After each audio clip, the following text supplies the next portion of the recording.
저희 사무소에서 가끔 의뢰인들이 제출을 하는 엄벌 탄원서 양식인데요. 지금은 뭐 이제 서지적 내용밖에 적혀 있지 않지만 사건 번호, 죄명, 피고인, 탄원서를 제출하는 탄원인, 탄원인의 주소, 전화번호 이런 내용들이 적혀 있습니다.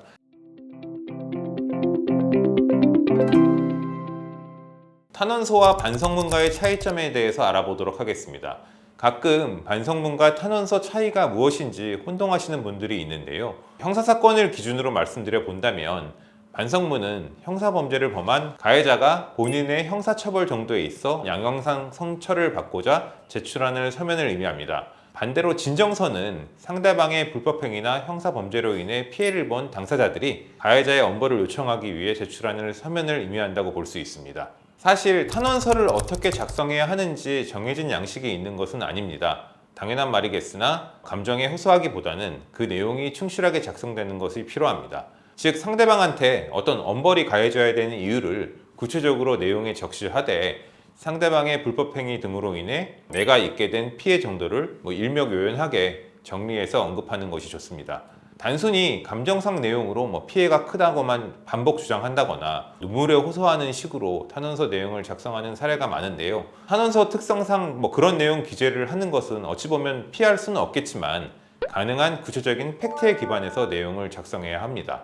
사실 탄원서는 한 번만 내야 하는 것도 아니고 필요하다면 여러 차례 수시 제출도 가능합니다. 피해자 측 입장에서 상대방의 엄벌을 요청할 시간적 기회는 수사 단계, 공판 재판 단계까지 상당히 많다고 볼 수 있습니다. 엄벌 탄원서 양식에 대해서 간단히 예시를 해드리겠습니다. 저희 사무소에서 가끔 의뢰인들이 제출을 하는 엄벌 탄원서 양식인데요. 지금은 이제 서지적 내용밖에 적혀 있지 않지만 사건 번호, 죄명, 피고인, 탄원서를 제출하는 탄원인, 탄원인의 주소, 전화번호 이런 내용들이 적혀 있습니다. 그리고 맨 끝에 하단에는 여기는 지금 생략되어 있는데 날짜를 적고 탄원인의 이름과 도장이나 사인을 하게 됩니다. 탄원서에 정해진 양식이 없다고 해도 탄원서 역시도 수사기관이나 법원 등에 제출하는 문서라는 점에서 최소한의 양식은 갖출 필요가 있습니다. 형식을 못 갖추었고 내용이 뒤죽박죽이라고 해도 제출이 불가능한 것은 아니고 모두 다 접수는 가능하지만 그 문서를 읽는 사람 입장에서 이해가 가지 않는다거나 내용 파악이 어렵다고 한다면 실제 탄원서 제출의 효용성은 크게 깎일 수 있기 때문입니다. 그 제목란에는 탄원서나 진정서, 엄벌 탄원서 등으로 명칭을 선택해서 적을 수 있고 하단에는 탄원인 이름과 주소 연락처 등 인적사항을 적고 그 아래에다가는 그 상대방인 피진정인이나 피탄원인의 인적사항을 기재해야 합니다. 만약 피진정인 사건이 검찰청에 지금 현재 계류 중에 있는 경우라면 검찰청 형제 사건 번호를 추가적으로 적고 만약에 법원에 재판 중에 있는 중이라면 법원 사건 번호인 고단이나 고압 번호를 적어주면 좋습니다. 그리고 탄원인이 형사사건의 피해자 본인이라고 한다면 사건 관련한 내용을 본문에 적으면 좋겠지만 만약에 당사자가 아닌 가족이나 지인이 탄원인이라고 한다면 당사자와의 관계를 명확하게 탄원서에다 적어두는 것이 필요합니다. 읽는 사람 입장에서 피해자 본인도 아닌 제3자가 왜 탄원서를 내는지 의아할 수 있기 때문에 그 구체적인 사정이 기재되어 있어야 하기 때문입니다. 한편 피해자나 본인이 아닌 제3자가 진정서나 탄원서를 내는 경우라고 한다면 그 신분을 입증할 수 있는 주민등록 등본이라든지 인감증명서, 최소한 신분증 사진 등을 탄원서 뒷면에다가 함께 첨부해서 제출해야 하겠습니다. 탄원서 같은 서류를 굳이 제3자가 타인 명의를 위조해서 제출할 가능성은 극히 낮다고 볼 수 있겠지만 작성 및 제출자 신원에 대한 확인 정도는 최소한 필요합니다. 추가적으로 탄원서의 제출처에 대한 명확한 기재와 구분 역시 필요합니다. 사건이 경찰 수사 단계에 있는 중이라면 관할 경찰서 명칭과 수사팀 명칭, 수사관 이름을 적고 경찰서 민원실로 접수하거나 수사팀으로 직접 갖다가 제출하면 됩니다. 만약에 사건이 검찰청에 현재 계속 중인 경우라면 사건 번호 외에도 관할 검찰청 명칭, 몇 호 검사실인지와 검사님 이름을 안다면 검사님 이름을 적어서 함께 접수하면 됩니다. 만약에 사건이 법원 재판 중에 있는 경우라면 법원 사건 번호를 적고 담당 재판부를 적어서 판사님 앞으로 제출하면 됩니다. 역시 법원 민원실로 직접 제출한다거나 등기 우편으로 제출도 가능하겠습니다.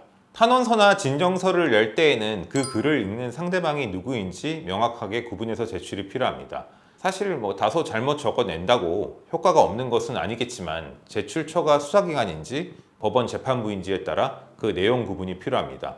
가령 판사님은 최종 판결을 선고하는 분이기 때문에 엄벌을 선고해 달라고 하거나 중형을 내려달라는 식으로 진정서를 써도 되겠지만 경찰서나 검찰청에다가 엄벌을 내려달라고 해봐야 실제로는 사건 수사를 엄격히 해달라는 정도로 내용 전달이 될 것이기 때문입니다. 물론 이런 내용이 다소 잘못 적힌다 해도 내용상 탄원서 제출의 취지는 모두 전달될 수 있으니 크게 염려하실 필요는 없겠습니다. 많은 분들께서 탄원서나 진정서를 자필로 꼭 작성해야 하는지 워드로 써도 무방한지를 문의 주시고 있는데요. 사실 이 부분에 대한 정답은 없다고 볼 수 있습니다. 실무적으로 본다면 가해자가 쓰는 반성문의 경우라면 형사사건 가해자가 제출하는 것이기 때문에 판사님한테 잘 보인다는 목적으로 대부분 자필로 작성하는 것이 일반적입니다. 반면에 탄원서는 피해자나 피해자 본인 외에 제3자도 작성해서 제출하는 경우가 많기 때문에 워드로 적어내는 경우도 꽤 흔합니다. 다만 아무래도 탄원인의 진정이 상대방에게 전달되려면 다소 딱딱하게 느껴질 수 있는 워드 문서보다는 자필A의 내용을 작성하는 것이 보다 효과가 좋을 수 있습니다. 아무래도 자필로 쓴 문서는 그 내용상 호소력과 진정성 전달이 워드 문서에 비해 훨씬 낫다고 보는 것이 보통의 통념일 수 있기 때문입니다. 탄원서 분량에 관해서도 따로 정해진 기준은 없다고 볼 수 있습니다. 다만 통상적으로는 워드 문서 기준으로 글자 폰트 13 정도로 해서 A4 용지 분량 2페이지 정도 분량으로 작성하는 사례가 대부분입니다. 물론 길게 쓴다고 반드시 좋은 것은 아니겠고 내용상 진정성과 호소가 잘 전달될 수 있게 쓴다면 양이 적다 해도 전혀 문제는 없을 것입니다. 엄벌 탄원서에는 피해자 본인이 상대방의 불법행위나 어떤 범죄 사실로 인해 실제 있게 된 피해의 정도, 내 주변인들이 있게 된 고통, 상대방으로부터 일제히 피해 변자가 되지 않고 있는 사정, 상대방이 사과조차 하지 않고 피해 회복을 위한 합의 시도도 현재 하지 않고 있다는 내용, 법에서 정한 기준과 별개로 가해자에게 보다 더 엄벌이 선고되어야 하는 구체적인 이유, 어느 정도 수준으로 처벌되어야 피해자나 가족 입장에서 조금이라도 마음을 달랠 수 있는지에 관한 호소 내용들을 구체적으로 적으면 되겠습니다. 반면에 탄원서나 진정서에 작성하지 말아야 할 내용과 그 이유에 관해서 간단히 알려드리겠습니다. 아무리 피해자나 피해자 가족이라 하더라도 가해자에 대한 무조건적인 비난과 인격적 비하를 한다든지 가해자 본인 외에 그 가해자 가족들에 대해서까지 무분별한 비난을 한다든지 욕설, 감정적인 언사 등을 탄원서에 기재하면 안 됩니다. 심정적인 면에서 본다면 이런 감정이 이해 안 가는 바는 아니겠지만 수사기관이나 법원 재판부에서 그런 탄원서 내용을 접하게 된다면 오히려 설득력은 떨어지게 되고 중요한 논점을 흐리면서 그 내용 규제만으로는 아무런 효용도 얻지 못하게 되기 때문입니다. 뜻하지 않은 형사사건 피해자나 피의자로 갑작스레 연루되신 입장에 있으시다면 법률사무소 YC에 연락 주셔서 상담부터 해보실 것을 추천드리겠습니다. 감사합니다.